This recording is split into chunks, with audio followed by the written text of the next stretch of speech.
Hey, friends, and welcome to the podcast. On today's episode, we head to Brighton to Hush Intimate Apparel with Lisa Nelson. She is the owner. We're going to talk about how the store came to be and what's to come in 2022.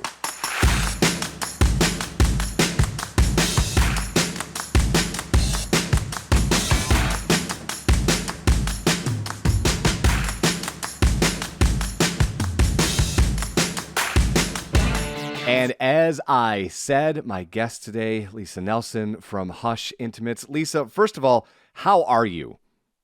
I'm good. I'm really good, but just very, very busy. That's one of my favorite things about doing this series is talking to entrepreneurs and kind of giving not only a state of what your business is doing, but trying to give consumers an understanding of what it's like to be on the grind with your own business and how it's different than almost any other way in which you're working for somebody else. Yeah, for sure. It's definitely, because I come from corporate America and I absolutely love owning my own business and running my own show. However, there are times when, like, say, nobody can work and I have to go in and cover the store or the printer broke and nobody could figure out how to fix it. So I had to go in and fix the printer. But the good news is that then I'm in charge of making that happen as well, and I'm not waiting on somebody else to make those things happen.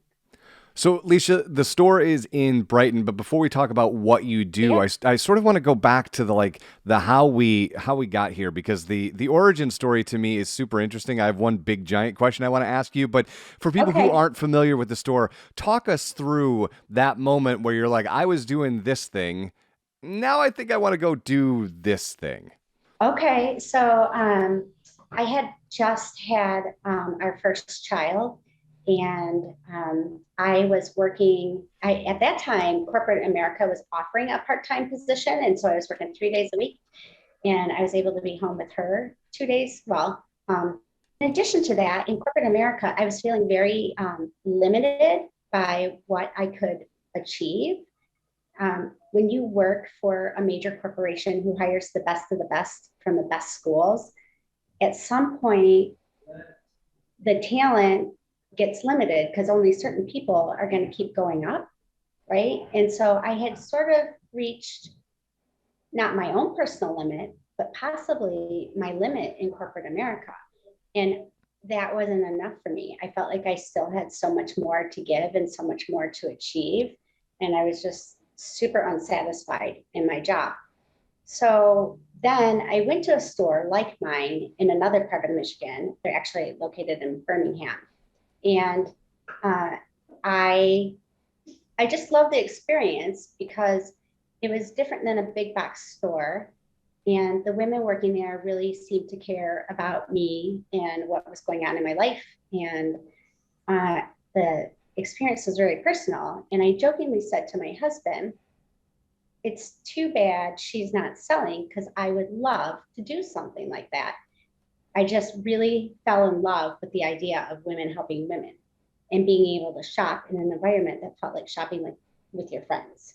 And so my husband, much to his maybe not regret now, but for a little while, he was like, you should just open your own.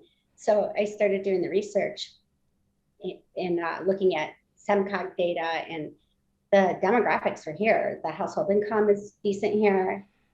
Tons and tons of women here in the Livingston County area and within probably a 45-minute drive. And the numbers look good. So here we are.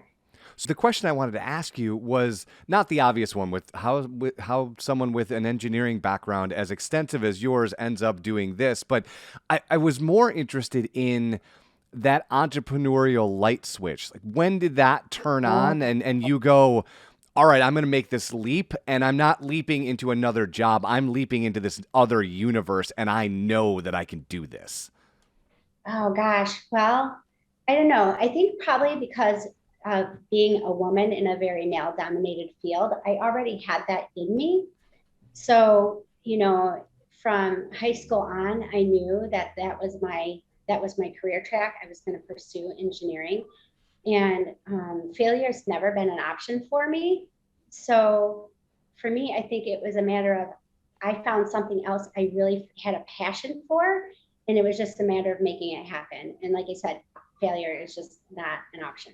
So, and I think it was easy to do, though. I mean, it's not easy. Don't get me wrong. Owning your own business is it's a lot, but I am so passionate about what we do that it feels easy. This podcast is sponsored by the Michigan Retailers Association. And for somebody who's a first-time entrepreneur, owner of a brick and mortar, how have they fit together in your plan, and how do they help you continue to move forward into 22 and 23 and 37 and 49? Like, how do they help you?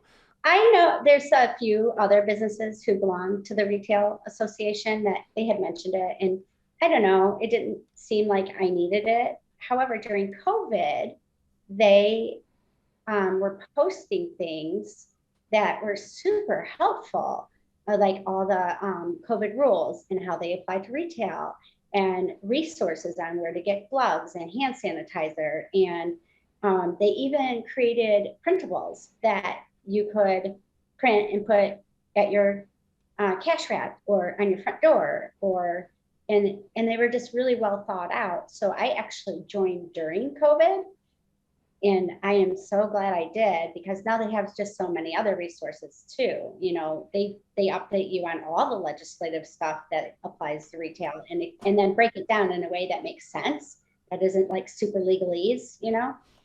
And then they do the thing like the buy nearby thing, and they sent us sunflower seeds to give to our customers.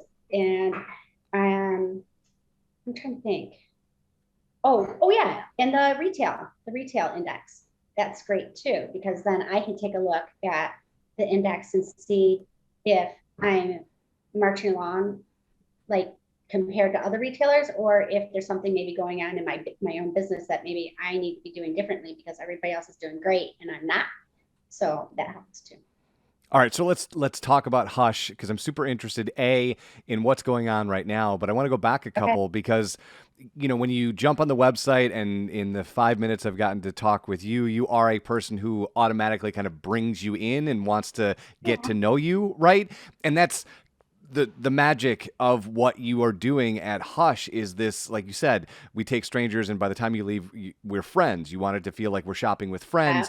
And specific with intimates, this is something that a lot of women either don't know how to size themselves or struggle with it, and so it's nice to have an expert to help them. But during COVID, how did you guys pivot during that? And then we'll talk about the fun stuff. But during COVID, what were you guys doing? So I'm going to be honest, that was a really, really hard time for us, because of what we do is so so personal, and we strongly believe that the in-person experience is the way to go. It's not lost on me that there are YouTube videos. There's a Reddit about bra fitting. There's all sorts of blogs about fitting, and all of them are good, or most of them are good. I shouldn't say all. Some of them are not good, but we really feel like you need to be in a dressing room trying things on, because not every undergarment fits the same. You know, different styles different, even within a maker, like one style from that brand might fit one way and a different style fits another. And then we're really good at like taking someone's body type and knowing what will work for them, you know? So when COVID hit, and the first 3 weeks, we just shut down. I was like, I'm going to just do my part, right? I'm just going to shut down, and I'm not going to try and sell, online or over the phone or whatever. We're just going to stay home.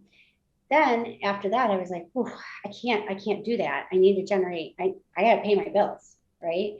So then we started doing like phone orders and video fittings, and it was interesting. And I drove to people's houses and dropped their stuff off. It was really crazy, but we grew a little bit from it, and we've got some new tools in our toolkit, and that's what you do when you own a business. That is absolutely what you do, Lisa. So let's talk about more fun stuff. What has the holiday season been like for you guys, and what does this year hold for you? The holiday season was surprisingly not quite what we were hoping for. I think some of that pent up demand has started like fizzle a little bit. And so because of that, we're looking at this year, and we are looking at what we can do to increase sales, because I think there was a whole bunch of pent up demand. And so 2021 was a fantastic year.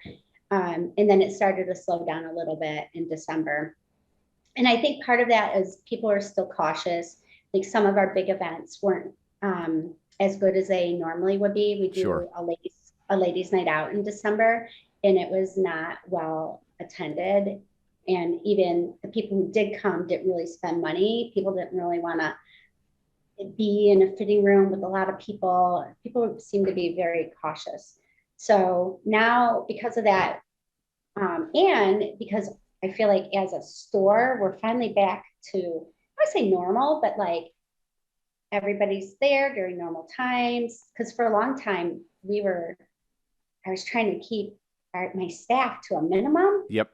So for one, in case anybody got sick, right? I didn't want everybody to get sick. And then for two, there were laws around how many people were allowed to be in my store at any one time. And so for us, that was 5. And if I'm there and an employee's there, then I can only have 3 customers. Right. So there was a good 9 months. I was rarely in the store when we were open, just because we were just trying to keep that number. So now that we're back and we're fully staffed and we're running and we're getting back to doing what we do well, now we're like, okay, now that we're there, let's look at what we need to be doing next, which is what we were doing 2 years ago. We were really rolling 2 years ago before COVID hit, and we were excited to be taking the store to the next level. So that's where we're at now. All right. So people are listening to this and they're thinking, where has this been my entire life? What's the easiest way for them to get a hold of you? Is it socially or the website? Where's their first entry point to meet Hush? Oh gosh, I think anywhere. You could find us on our website, hushintimateapparel.com. You can call us 810-229-9560. You can find us on Facebook and on Instagram. And yeah, I think that's it. We even have a store cell phone, but I don't have that number on me. It is But all it's good. it's on the website though, so you can find it there, and we can text you pictures or whatever. Well, Lisa, I love what you are doing. Thank you so much for spending a couple minutes with us. I will let you get back to it and cannot wait to catch up with you later. All right, thanks, Eric. I appreciate it.